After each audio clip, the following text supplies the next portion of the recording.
Welcome everyone to our webinar this morning on modern-day slavery. We'll give a few minutes, as always, on these webinars for others to join in. So we'll get started here briefly in a few minutes.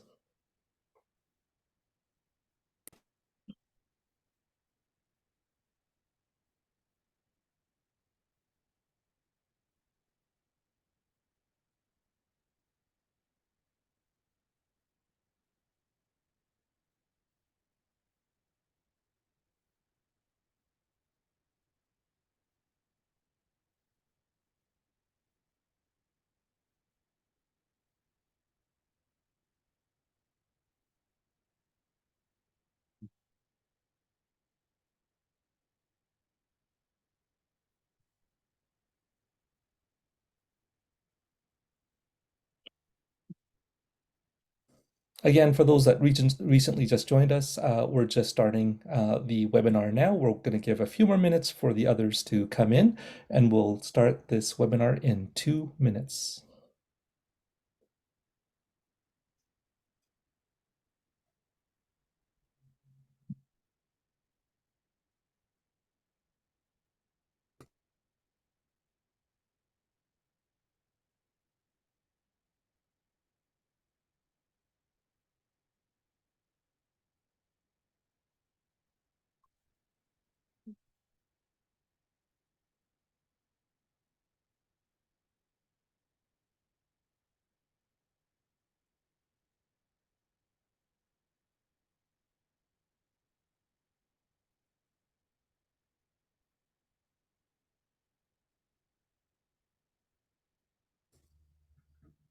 Okay, for those that just recently joined us, we're just going to start up the webinar in 1 minute, waiting for a few others to join.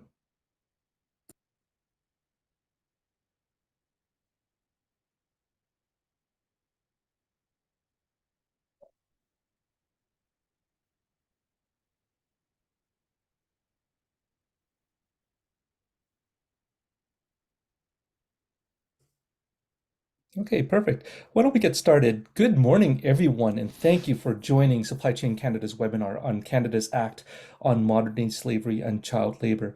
My name is Alan Toe, and I'm the President and CEO of Supply Chain Canada West, and I'll also be your moderator for today. In our webinar today, we will discuss the reporting requirements of the Act. We'll chat about the compliance and implementation challenges that we all will have doing this, and then approaches to supply chain transparency as well. Supply Chain Canada is Canada's national association for supply chain professionals, and we're dedicated to strengthening Canada's supply chain. And we are very excited to have this webinar today on a very important topic that affects all of us. We're joined today by our thought leader partners on the topic from KPMG, Jana Hanova, Gillian Frank, and Connor Schell. Before I turn the presentation over to our presenter, I would like to remind all participants that this session is recorded and the recording will be made available to you after the webinar. If you have any questions for the panelists, please use the Q&A function below and we'll address them towards the end of the webinar. At this point in time, I'll pass the presentation over to the KPMG team. Thanks very much, Alan, and thanks to the broader Supply Chain Canada team for hosting this webinar. This is the second in a series that we've done. The last one was well attended and well received. I think we had a great time presenting, so very happy to be back. Thanks to my fellow speakers, Jillian and Jana, and most importantly, thanks to our audience. Looks like we have a pretty good turnout here today. As my good friend Jay-Z often says, you could have been anywhere in the world, but you're here with us. We appreciate that. So the genesis for this particular webinar, over the last number of months, we've been working with many organizations, helping them prepare for the incoming requirements of the Fighting Against Forced Labor and Child Labor and Supply Chains Act, formerly Bill S-211. I think, at a high level, most organizations are getting their heads around the fact that they have to file these compliance reports in May here. So what we wanted to do was something that focused a little bit on the broader context. So specifically, we're going to talk a little bit about the Public Safety Canada guidance that was released in December. And what does this actually mean from an operational perspective? Also, we're going to talk a little bit about where we think the legislation and its requirements are going in the future and what are the legal and associated operational risks that go along with that. At the same time, we're going to try and be a little bit practical in terms of, what steps should companies take or consider taking to improve their supply chain due diligence programs, processes, and how or should those steps integrate into a broader ESG strategy, both to meet the legal requirements of the Act, and here's a bit of a teaser, any subsequent requirements that might be in this Act or others to come. But at the same time, obviously minimizing legal risk. So in terms of the specific agenda that you see in front of you here today, first, my colleague Jillian is going to be talking about the Act itself, and as I say, the Public Safety Canada guidance, as well as legal risks that go along with that. That's going to be followed by Jana, who's going to talk about operational risks and some of that broader global context. I'm going to wrap things up discussing future requirements and what comes next from a practical perspective. And then, as Alan mentioned, lastly, we're going to have a Q&A session for about 10 minutes at the end. So in terms of housekeeping, we'll also be providing a version of this presentation to all registered attendees. And also feel free to reach out to any of our team or the Supply Chain Canada team with any questions that aren't addressed in the Q&A. So with that, I will pass it over to Jillian. Thanks so much, Connor, and thanks to all of you for being here.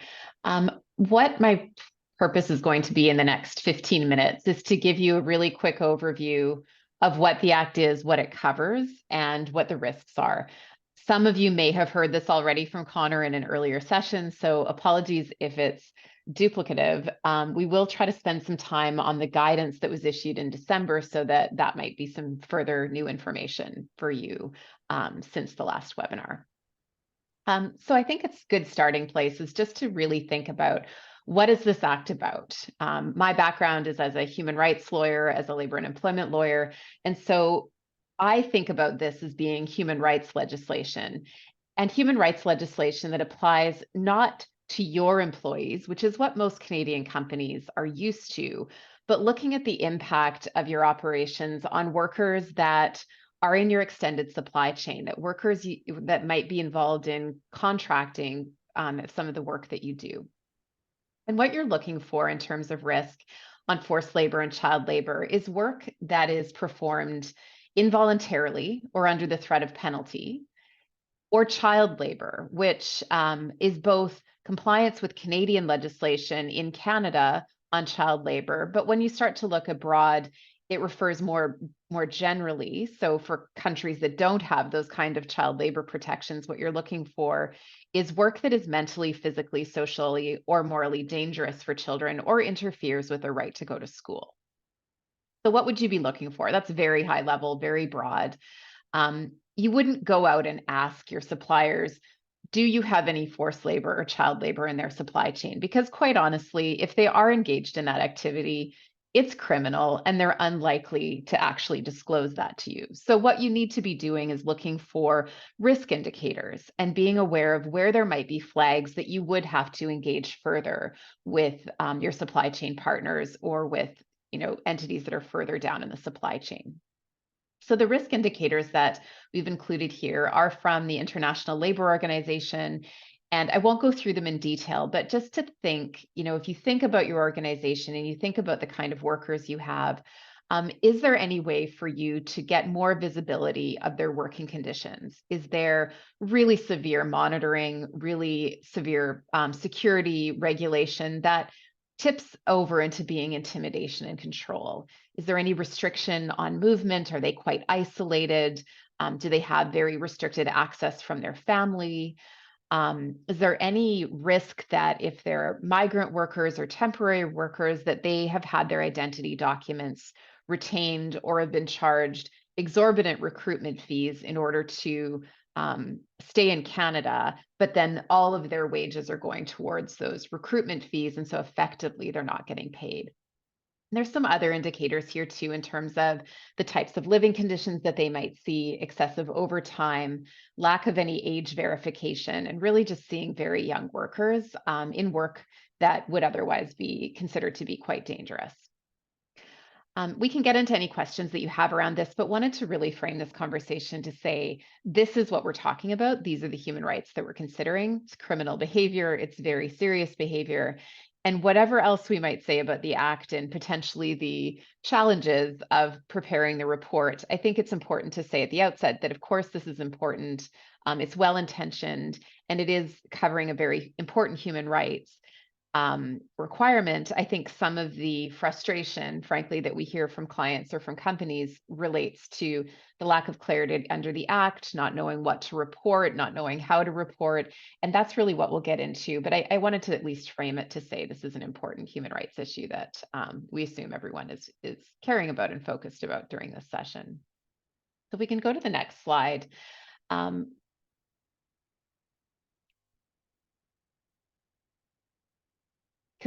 Thank you. Let's talk a bit about who's subject to the act. I'm not going to spend a lot of time on this. I expect that these were questions that you had a few months ago as you were starting to look at whether you needed to file reports or not, but it's a good refresher. The businesses and non-government organizations and partnerships and nonprofit organizations that are subject to this act have to qualify in two ways. So first, under activities that they're engaged in. So it only applies to businesses that are engaged in producing, selling, distributing, importing goods, and or directly or indirectly controlling a business that's engaged in those activities. So the focus of this act really is about goods. Unlike legislation that's in the UK or in Australia, it doesn't relate to services.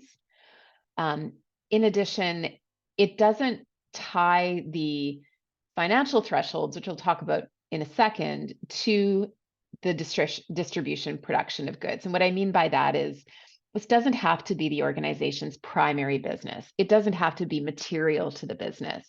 If the business is producing, selling, or distributing goods or importing goods, they have to file a report, even if relatively speaking, that's actually a very small part of their business activities. The only exclusion that the government has provided is that very minor imports are excluded, and they haven't defined what very minor means. So there's some discretion that companies will have to exercise when looking at that. So that's part one. What are the activities? Part two is looking at the nature of the organization itself. Any company that is publicly listed on a Canadian stock exchange falls within the reporting thresholds. And then any private organizations that have a place of business in Canada, do business in Canada, or have assets in Canada, first part, and that based on its consolidated financial statements meet any two out of these three conditions of 20 million in assets, 40 million in revenue, and 250 employees, need to file a report. And for a group of companies, it could be that both the parent company has to file a report and some of their subsidiaries need to file a report as well. And that can be done through joint reporting or through separate reports. If a parent company controls entities that are involved in the production sale of goods, and those entities don't themselves meet these qualifications, the parent still needs to file a report to describe what they're doing with respect to mitigation of forced labor and child labor in relation to the production, sale, importation of goods by those subsidiaries. Again, we'll leave time at the end for questions. So if you do have questions about the application of the Act, please feel free to post those in the chat or to ask us later on in the presentation. Moving forward, in December, Public Safety Canada issued some guidance about their interpretation of the Act. And just to give a bit of context, I think the government had received hundreds of inquiries from businesses who felt that and reasonably so, felt that the interpretation of the Act was very broad. It was very unclear. What is the place of business? What is doing business? What are some of these definitions of producing, selling, and importing? Is there any guidance on what needs to be in the report? So the government attempted to answer those questions through a website that they posted on December 22nd. So Merry Christmas. What we found in the guidance is that if you're very immersed in this area and you're aware of human rights in supply chains, you're aware of due diligence processes, the guidance made sense and it's clear. Otherwise, it provided a lot of information and really, frankly, added more questions, I think, than answers for a number of different organizations. But the guidance is there, and it can be helpful to answer some of these questions. So I do recommend that you take a look at it if you have questions. The guidance, in addition to providing some interpretation assistance on the Act itself, on what should be in the report, also added an additional requirement for companies that are required to report under the Act. And that's a questionnaire that consists of various closed answer and open answered questions about processes, policies, and due diligence that they have implemented in relation to forced labor and child labor. Reporting entities are required to both file the report and submit the questionnaire. And the questionnaire is something the government has indicated can be used as a template for the report. The only comment that I would make about that is that the questionnaire is quite detailed. There's a lot of different check the box questions on it that may or may not be appropriate due diligence depending on the nature of the risk within your organization. So don't look at the questionnaire and think we're doing a bad job because we can't check all of these boxes. It really is about risk management, looking at your supply chain and thinking about whether those measures will actually have an impact to reduced forced labor and child labor in the supply chain. And I think that's where it's important that while you answer the questionnaire because you're required to, you use the opportunity to draft the report in a way that really tells the story of your business. What's the risk? What is it that you're doing? What's your approach to human rights in your supply chain? So that it doesn't feel like you've said no to a lot of answers in the questionnaire and are leaving the impression that you haven't focused on this issue at all or it's not of concern to you. So I think providing the context in the report is still very important.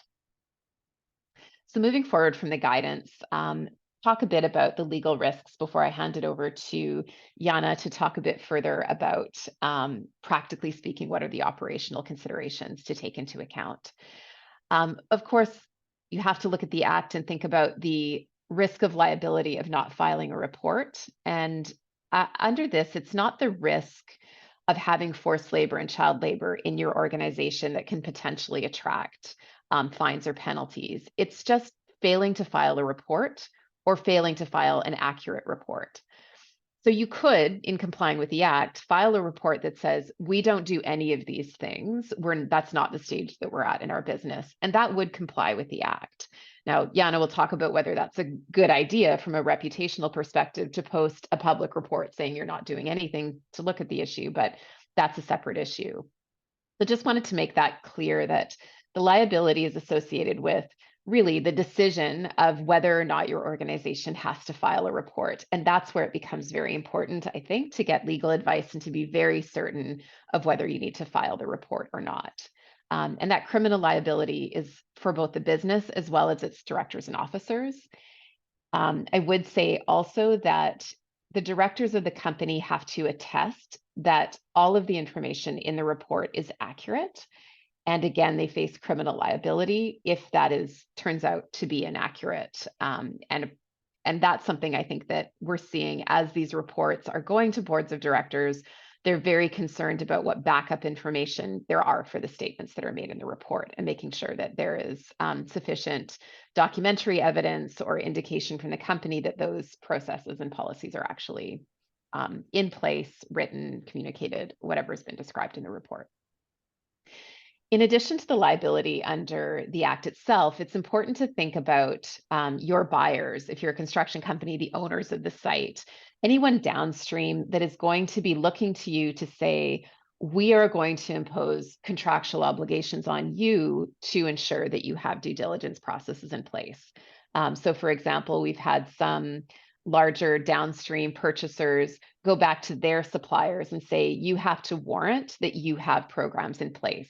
So not only are you filing a report about what you're doing, you're making that contractual commitment to your downstream buyer or to the owner, whoever it is that you're providing sales of goods to. So that's something to really be cautious of and take into account while you're preparing the report, that you're not making promises to those third parties that are untrue or inaccurate as well. The two other parts of risk from a legal perspective relates to customs risk. We haven't seen a lot of this yet in Canada, but under the US-Canada-Mexico Free Trade Agreement, goods can be seized at the border. It is a prohibition to import any goods made with forced labor or child labor. There's a criminal consequence under the customs tariff, and again, that applies to the company and its management. So there is a heightened degree of risk for companies that are importing goods to really ensure that they've done due diligence around whether any of those goods were made with forced labor or child labor. And then finally, I'll just touch briefly on the Canadian Ombudsman for Responsible Enterprise. Many of you may have seen media reports of investigations conducted by CORE, which relates only to companies in the garment, mining, and oil and gas sectors. There's been a number of high-profile investigations, and what we've seen from those investigations is that the complaints are brought by non-governmental organizations who are aware of the activities that that entity is engaged in, and really essentially asks them to prove that they don't have forced labor and child labor in their supply chain. And it becomes a quite onerous obligation on the company to produce all of the documents to demonstrate that they don't have forced labor and child labor. So just something to flag in terms of additional risk, that if you're in one of these sectors and your report doesn't have a lot of detail about what you're doing to address forced labor and child labor, that information being made in a public report could become something that a non-governmental organization picks up on and files a complaint to CORE about.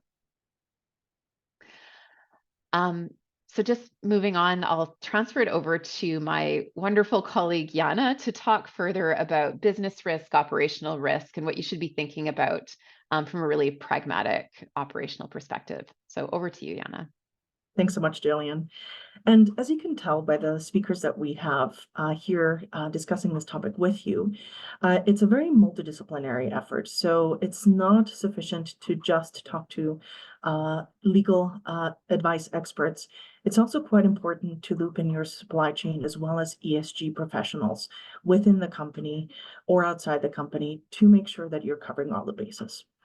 One of the reasons for that is it's not just the legal risk that the company is exposed to if they are assessing the state of modern slavery participation in their supply chains. So from a legal standpoint, as Jillian mentioned, it's perfectly fine to issue a report that we do not have visibility into our supply chains, we do not understand the risk, and we're taking no action whatsoever to address forced labor and child labor in our supply chains. So legally speaking, that is perfectly acceptable. It's this piece of regulation is meant to drive transparency as opposed to performance.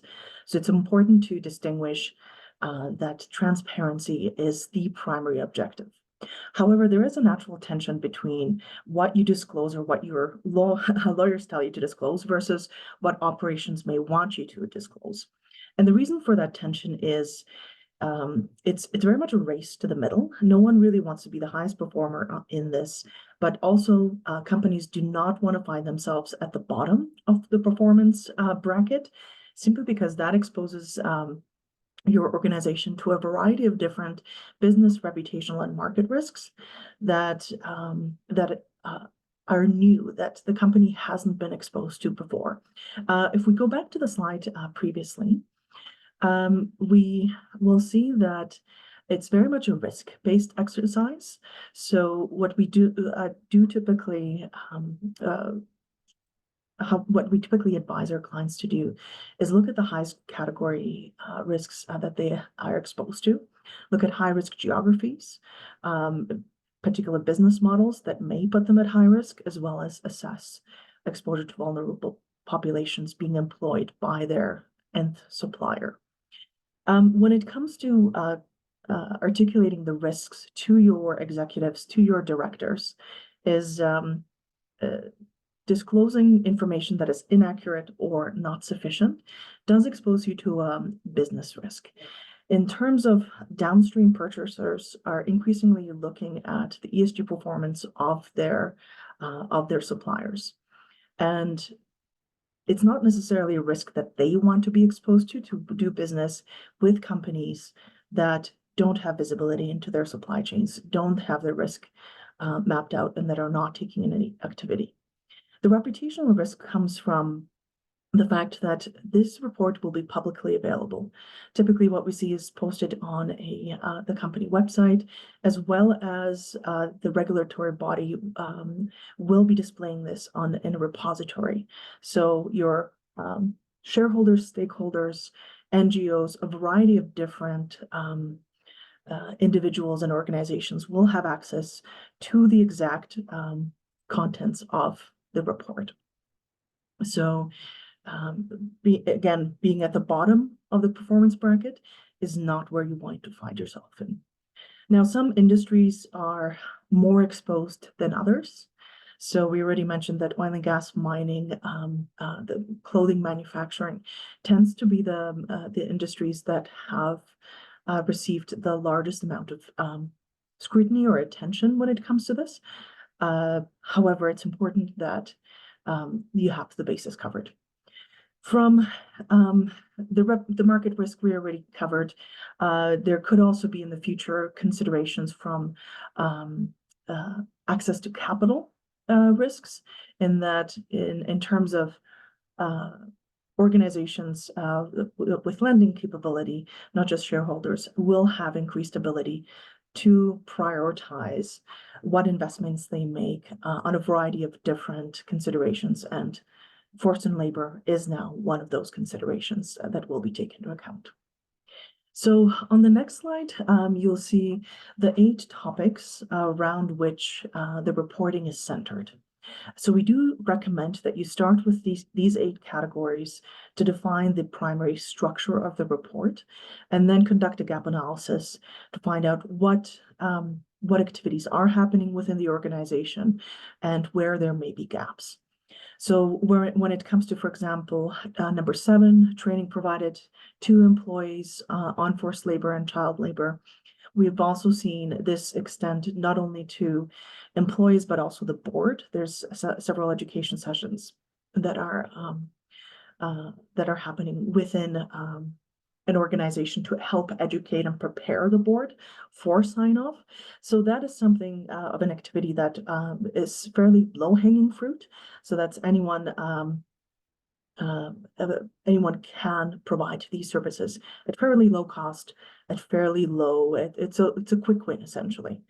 When it comes to something like category number 6, we're anticipating that not too many companies will be able to report anything of this sort. So when it comes to measures to remediate loss of income that result from a measure taken to eliminate modern slavery, that is a fairly mature kind of step to take that a company could be taking. And we haven't seen any companies being nowhere near ready to comment on that. So again, it's all right to disclose that we do not have any activities for this particular section of the report, but we will investigate what actions we can take. Another thing to keep in mind, it's backward looking. So unlike ESG reports, which your ESG group might be familiar with, which tend to have a lot of forward-looking statements and roadmaps, this is very much a backward-looking exercise as to what have you done in the calendar year of 2023 that you can report on. So it's important to have a plan going forward, but in terms of what you're reporting is centered around actions that you have taken, that the company has taken in the last year. So on the next slide, we'll see the geographic distributions of a variety of different laws that have come into effect globally. So many countries have adopted some type of forced labor, child labor legislation, and there are differences between the various jurisdictions and how they're approaching forced and child labor. The reason why the term modern slavery is used is that's typically how the subject is called globally. In Canada, it's forced labor and child labor. But when you're trying to do a jurisdictional comparison, it's helpful to understand what key terms to be looking for. So the Canadian version of S-211 is similar to California, the UK, and Australia. So if you're looking to do some benchmarking, finding out what type of kind of activities your peers have been doing. California, the UK, and Australia are particular good examples to use. The S-211 is fairly dissimilar to some of the other European mandates, and it's also dissimilar to the US Uyghur Forced Labor Prevention Act. So benchmarking will be particularly common exercise over the next year because everyone will have released their modern slavery reports in Canada. So there'll be meta-analysis upon meta-analysis of the findings of your suppliers, of your peers, as well as other ecosystem players. So that will come right around, well, after May. In the fall of 2024. But in the meantime, if you're looking to educate yourself around what other comparative laws exist globally, California, UK, and Australia are the ones that you want to look at, even though the Canadian bill has, if you will, more teeth to it, in that there's criminal liability on the personal level for your officers and directors. And now I'll hand it over back to Connor to take us through some of the additional considerations. Thanks very much, Yana. And so this part of the presentation, I alluded to this earlier. What we want to do is kind of give our audience a little bit of a sense as to additional and incremental steps that you might want to take either leading up to May 31st or shortly thereafter. Jillian did a good job of describing, the actual legal requirements in that this legislation as it currently is drafted represents a transparency requirement as opposed to a due diligence or a do anything about it type of provision. Although I guess what I would say there is, and going back to the bit of a teaser that I led with off the top, we have heard rumors from the federal government of the potential that this legislation is going to move beyond transparency only and into the due diligence requirements, some of which Yana referred to in particular relative to some of the European jurisdictions. So we don't have, a ton of details there, but I do think it's reasonable to expect that there'll be an evolution in terms of what the actual legal requirements are and expanding that scope even beyond human rights, examples like environmental impacts. Despite what happened yesterday south of the border here with the SEC, supply chain emissions, I do think will become, consumed within this orbit of supply chain due diligence reporting at some point. So that's something to look out for. Also topics like deforestation, potentially biodiversity in the future, if that becomes a mandatory reporting requirement. All of those, I think, could be potentially included within the scope or ambit of a supply chain due diligence reporting requirement. The other piece there too, just moving back to the last slide, actually, in relation to bullet one, which I just talked about there, obviously you want to move beyond tier one suppliers. The act as it's drafted currently is a bit silent on that topic, but ostensibly it would include suppliers well beyond tier one, even up to and including back to raw material extraction and things like, we work with a number of agriculture clients as an example, inputs into livestock in the feed industry and that sort of thing. They could all be included as well. There's a big digital and software component here too. And I think what you're going to see moving forward is integration of supply chain data and due diligence information. And those requirements could possibly come from the regulator and or from your own customer base. So that's something obviously to be aware of. Questionnaires and self-assessment questionnaires in particular are recognized as insufficient, I think, even at this preliminary stage. So going forward, I think that's something companies need to pay attention to as well. And then outside of any specific enforcement that we might see from the regulator, one of the key things to keep in mind is I think there's a significant potential for adverse media coverage and activist campaigns, which can, despite Jillian and I being lawyers, I think we would both agree, those sorts of damages or harms can sometimes be more costly and damaging from a reputational perspective. And we're likely to see a lot more of that, I think, materialize from a risk perspective when, as we've talked about a number of times already, these reports are made public. Activists and will have the ability to mine that data on an industry basis or on a company specific basis.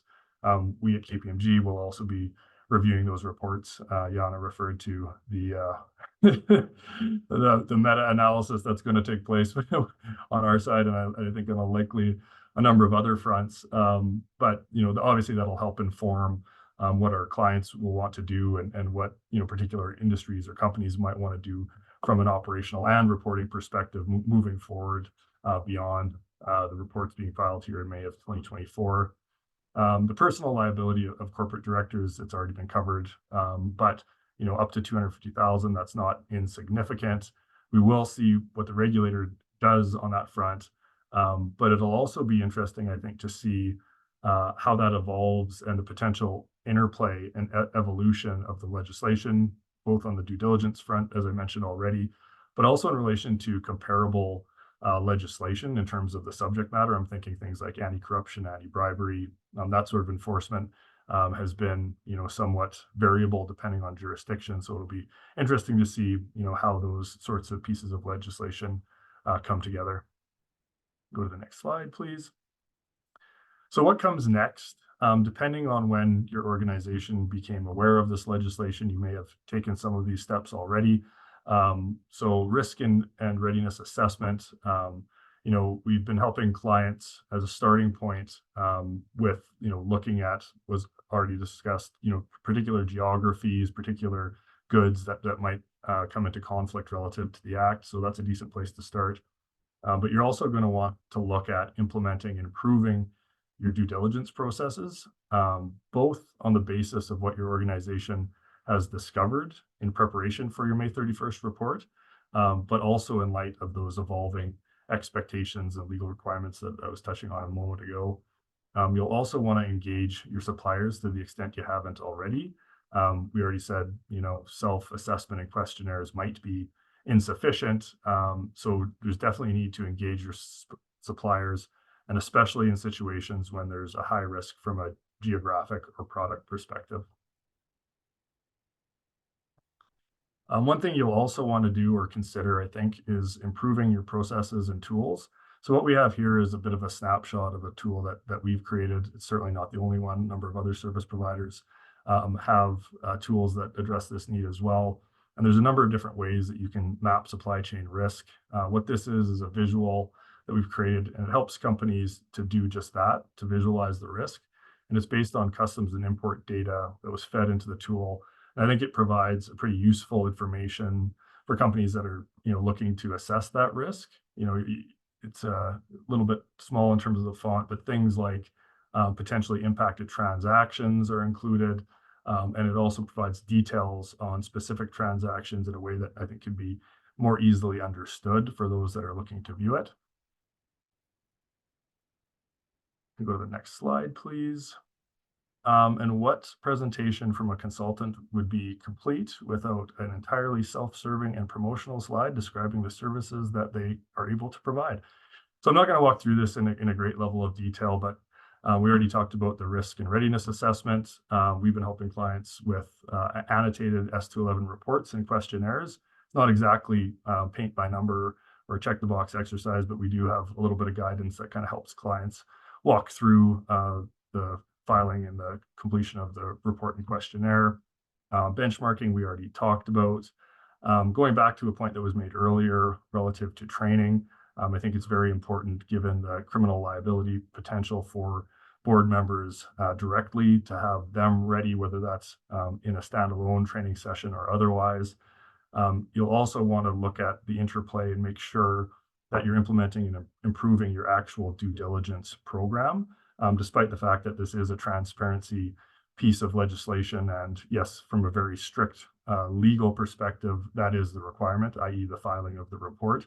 I think it's safe to say that if you file a report that says you're doing basically nothing and you do that year over year, you're not going to be in a great position from a risk perspective. So there is likely an operational and a pragmatic need to actually do something in terms of improving or developing a due diligence program. And Jana touched on this as well. Obviously, the integration with your ESG program and strategy is incredibly important. There is that, that piece when we're talking about reporting and looking backwards and ESG reports to date have included forward-looking statements. I think there will be an evolution there as well, specifically as ESG reporting, even outside of the human rights context, becomes mandatory. I think you're moving closer towards security regulation and those requirements, which are a lot more strict when it comes to forward-looking statements. So just a few things to consider there. So that brings us to the end of the formal part of the presentation. I think we do have a number of questions Yeah, in the we Q&A. yeah we do actually, and why don't we start with questions directed to Jana first? We have a number of questions around the applicability of the act to various organizations. So let's start off with the private sector first. Valerie asked if you can repeat around the applicability of the act to those involved in services. And then the second question was around if an organization had two separate entities running, will the parent company still have to file reporting if the total assets, revenue, and number of employees meet the threshold to file a report? And I'll pass Yeah, those I'll two take right that. over to the lawyers. Oh, sorry, to So Jillian. My yeah, my no, it's no apologies. problem. Jillian. So no service, like unlike the UK and Australia legislation, services are not covered by the act. I would say though, if the services, so if you're purchasing labor in order to make the goods that you're putting into the supply chain, that would be included in your activities. So it's a bit of a nuance there. It's just for the reporting thresholds, if your only activities are providing services, then you don't have to file a report. So there's sort of two separate things. Services are included in your activities that you have to file if you're filing a report. But if the only thing you're doing is services, and you don't import, sell, distribute, manufacture goods, then you don't have to file a report if you're just a service company. So I hope that's clear. But like everything, there's always a lot of questions around this legislation. Excellent. In terms of the question on two separate entities and two legal businesses, the parent company does need to look at whether it meets the thresholds on a consolidated global basis. And that's been set out in the guidance. Literally, as we started talking, the government just issued new guidance on this issue. So I'd encourage you to look at that updated guidance that's been provided. But it does confirm that the parent company needs to look at the global financial statements, the consolidated financial statements, to determine whether it needs to file a report. And then each subsidiary also needs to consider whether they have to file a report. So in your group of businesses, you could have 3 different reports if those 2 subsidiaries also meet those thresholds. If each of the individual subs don't meet it, then you're just filing as the parent company. So hopefully that's sort of clear.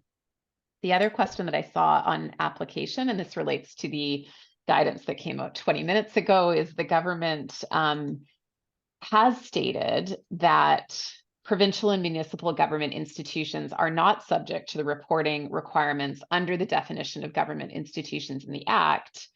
However, some provincial agent crown corporations may be subject to the reporting requirements by falling under the definition of entity, and it's their responsibility to determine whether they are a reporting entity under the Act. I don't think this is helpful, frankly, because we already knew the definition of government institutions was federal. It sounds like they're saying that if you are a provincial or municipal government institution, you don't have to file. So municipality, even if it meets the definition of entity, may not have to file a report. But I still think this is kind of unclear. And I think the other thing to think about is that as a municipality, if you are of the size that would otherwise be an entity and you do have the sale of goods and you're importing goods, I think just from a public reputational perspective, it is important to at least take a look at those criteria and be ready to respond if you face questions from your constituents. So that's kind of the other piece of it that I think is important to think about. Yeah, not to muddy the waters any further. Just one quick point. It's a good thing we planned this webinar to coincide with the release of that information from the government. It just tells you how on top of these things we are. But joking aside, there's also a constitutional aspect here that I don't want to go too far deep and down the dark legal analysis rabbit hole, but Needless to say, there is tension between the federal and provincial governments, and including crown corporations at the provincial level. So, yeah, I guess the advice here, non-legal, by the way, would be go and get a formal legal opinion if you are a crown corporation, because there's certainly a few things to unpack there, and especially in light of the guidance that was just released that I have not looked at that Jillian just mentioned. Great, that's helpful. Um, there's a question here, and I'm not familiar with the certification. This came from Lindsay Page. If a business has their CTPAT certification, is there any coverage for reporting on Bill S-211 that the CTPAT certification would cover off? I'm not sure whether you're familiar with that certification. No, it doesn't sound like it. Lindsay, if you can even describe what CTPAT is in the question, that might be helpful. I'll just move on at this point in time, and we'll try to get back to that later. Are there any reporting templates available to help guide procurement through the proper process and ensure all bases are covered and be in compliant to the Act? Yeah, I mean, we do help. I did mention that in the presentation there. We do help clients with annotated templates on a solicitor client basis. As for anything that would be publicly available, I'm not aware of anything that's out there. Not to say that there isn't. I think the Public Safety Canada guidance, in certain respects, does a decent job of answering some of the questions and providing some good guidance in terms of how the reports should and questionnaire should actually be filled out.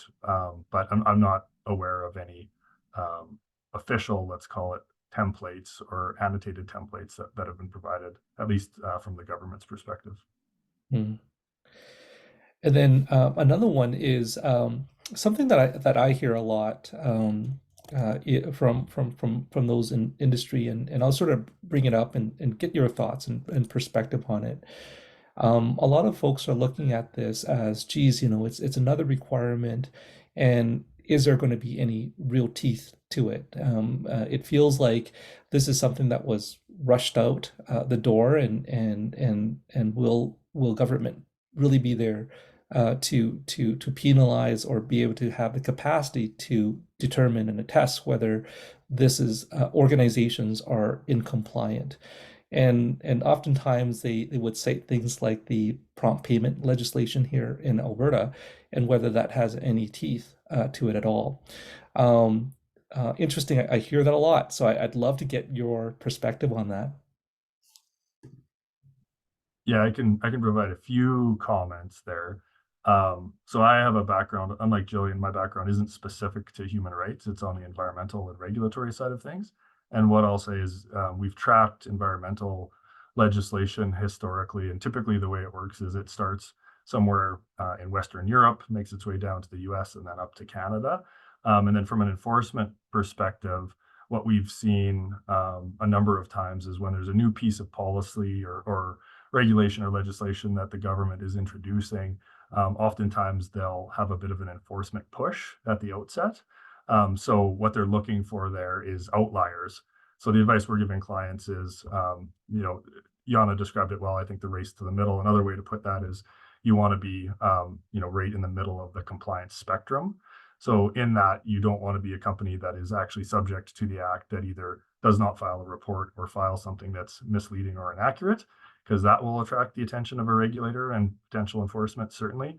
But oddly enough, at the same time, you don't necessarily want to be on the high end in terms of holding yourself out as an industry leader or a geographic leader or anything to that effect, unless you are absolutely 100% certain that that is the case. And I'm not sure how you would ever come to that assessment in the absence of actually seeing anyone else's report and understanding what each and every one of your industry peers or competitors are doing. So long-winded way of saying it remains to be seen what the actual enforcement looks like. If I had to take a guess, an educated guess, it would be they might be looking at either ends of that compliance spectrum. But that being said, and in all honesty, and maybe an admission against self-interest, but other pieces of legislation, Alan, you mentioned the prompt payment legislation here in Alberta. Another example that we would maybe point to is some of the anti-corruption, anti-bribery legislation that's been introduced here in Canada. It's been criticized over the years for lacking that teeth, but you never know.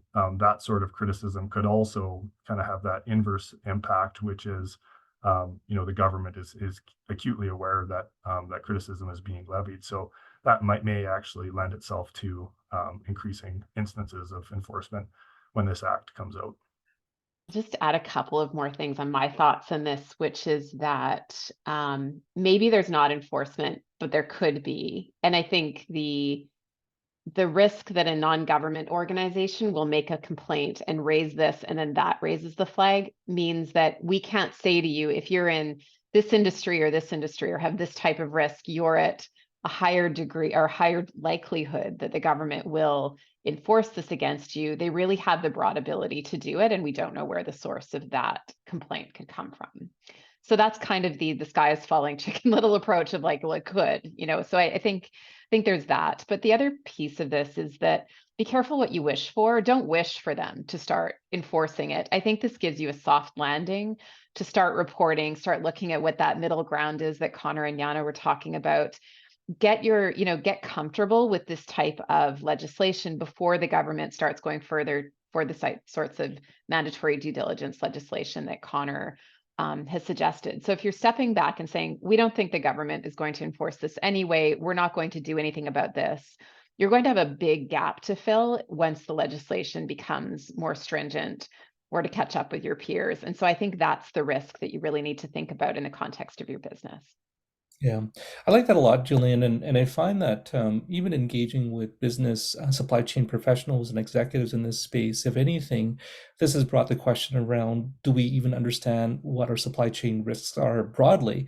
And it really requires us to then think about, geez, if we don't have the ability to assess the risk of modern day slavery and child labor within our supply chain, what else are we not being able to assess risks of? And it's a really interesting one in which I think a lot of supply chain organizations are going to look at it and say, geez, how much transparency do we have? And are we doing a good enough job in assessing our risks within our supply chain? There's another question here from Dennis. I found most published reports for UK and Australian requirements having an introduction that makes a commitment to eradicating modern day slavery, but the guidance in Canada doesn't have this as a requirement. Do you expect Canadian reports will include this in the future as well?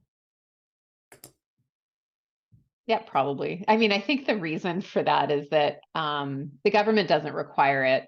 But to the extent that you have public looking, a member of the public or some downstream purchaser or someone else looking at your report, that's what they'll want to see at the outset, is that story that I was talking about, that you are committed to human rights, that you care about it. And you may not need to go as far as what some of the statements are in Australia and the UK. And I think Connor and I would both say, don't do it. Don't make big, broad overstatements, because that could be used against you in the future if an issue did come up and then someone's saying, oh, but you've really broadly committed to this big commitment. I think that could get you into trouble. So I think thinking about what feels right for you in terms of your statements about about workers, about human rights, something that you are signaling that you understand that this is an issue to consider within your supply chain, and making that work for your organization, so that if your downstream buyer is looking at this, or if a member of the public was looking at it, that's the message you're sending. But to have a big one-page statement sign off, sort of like a sustainability report, I don't think a lot of Canadian organizations are going to necessarily have that in their report. Mm-hmm. No, Connor, Yana, weigh in. Yeah. Another question from an anonymous attendee, directed to yourself, Julian, is: what if you can't submit your report in by May 2024? What are the penalties? And if you can maybe touch on that. Yeah, I mean, the penalties are the $250,000 criminal liability, right? And I mean, to the earlier point, whether the government's going to have the ability to actually enforce that or not is an open question. So that's, you can weigh that. I mean, the significant penalty and criminal consequences versus making sure that you do get it done.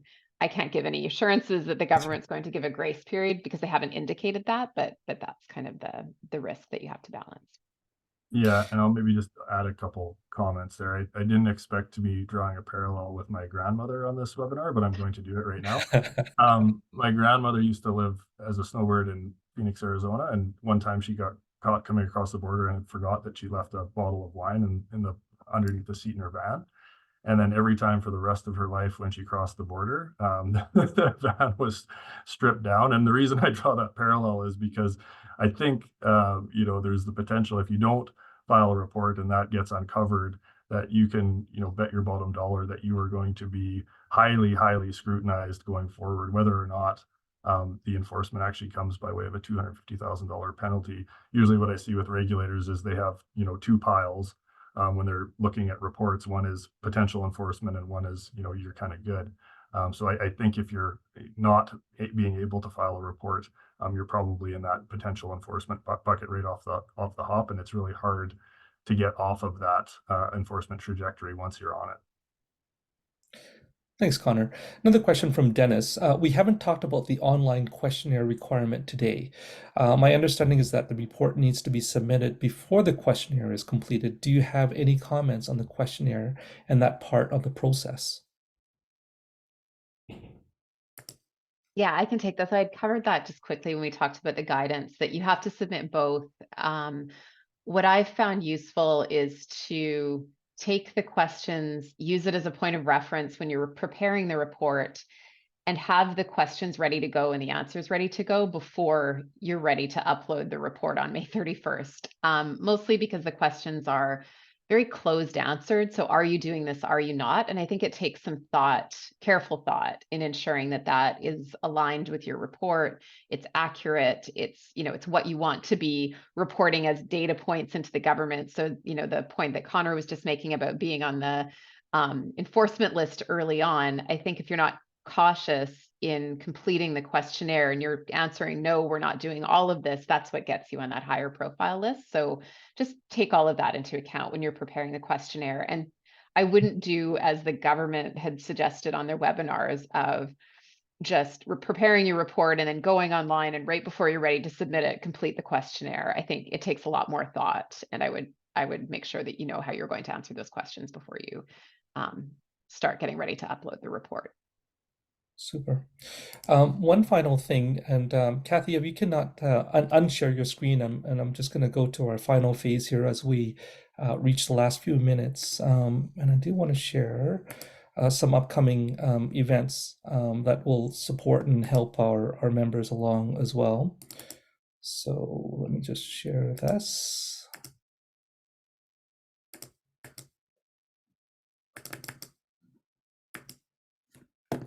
Okay. So following this, I know that there's a lot of questions and how can we get some further support and how do we work on this together? And so we've got an event coming up on March 14th, a hackathon event on modern day slavery and child labor here in Calgary. We'll try to do another one in Edmonton in the near future as well. And for those that are not familiar with the term hackathon, what this is just an intense event where we bring individuals with diverse backgrounds to come together to solve specific challenges within a short time constraint. And so participants form teams, we brainstorm, and we develop innovative solutions through just a rapid problem solving and collaboration process. And the problem that we're going to address at this hackathon coming up is around modern day slavery and child labor. So those that come to this, the outcomes is really to understand the challenge, to collaborate with other supply chain professionals in problem solving, and actually, from a diversity perspective, even those that are outside of the supply chain knowledge domain, we would encourage all of them to join us as well. And very importantly, to really engage, connect, and to learn about this really important issue as well. And my final plug as well is a number of future events that we have upcoming. The Supply Chain Metrics Power BI virtual workshop with Ian Gonzalez starts on Monday and is still available for folks to register.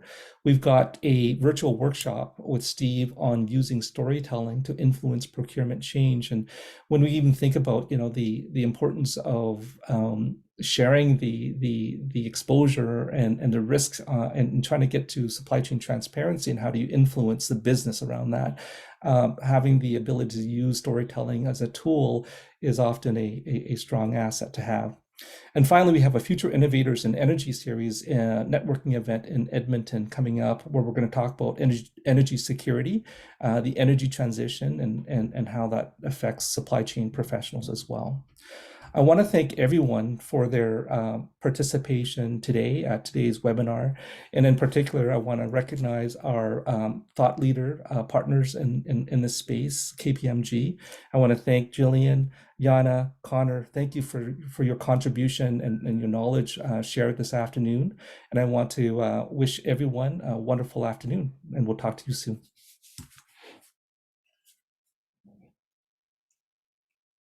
Thanks, everyone. Thanks, everyone. Thank you. Have a great day.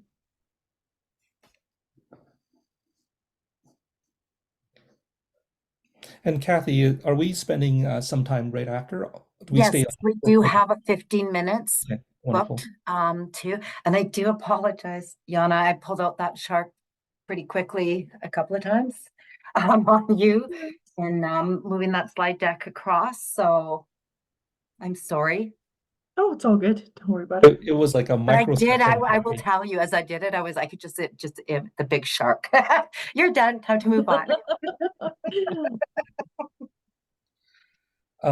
So there are a number of questions in the Q&A that I wasn't able to get to, and what we'll do is we'll compile those questions together and send them over to you. And if you feel that there's a response, please share them with us. And then what we'll do is we'll send out after in the next day or so a link to the webinar, a copy of your presentation, and then a response to the Q&A as well.